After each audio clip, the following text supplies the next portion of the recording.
तर आज आहे संकष्टी आणि गणपती बाप्पासाठी मी बनवते उकडीचे मोदक। तर उकडीच्या मोदकाला लागणाऱ्या सगळ्या गोष्टी मी आधीच तयार करून घेतलेल्या आहेत, म्हणजेच सारण आणि उकड दोन्ही माझे रेडी आहेत। तर सारणासाठी मी ओला नारळ, गूळ, खसखस, ड्रायफ्रूट आणि वेलदोड्याची पावडर असं सगळं मिश्रण मी परतून घेतलं आणि छान असं सारण तयार केलं।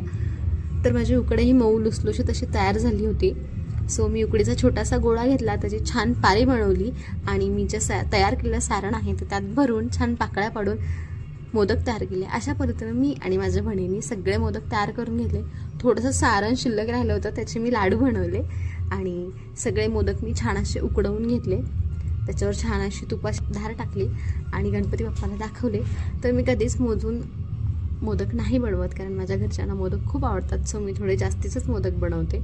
तर कसा वाटला आजचा व्हिडिओ? आवडला असेल तर लाईक, फॉलो आणि शेअर करायला अजिबात विसरू नका। Thanks for watching.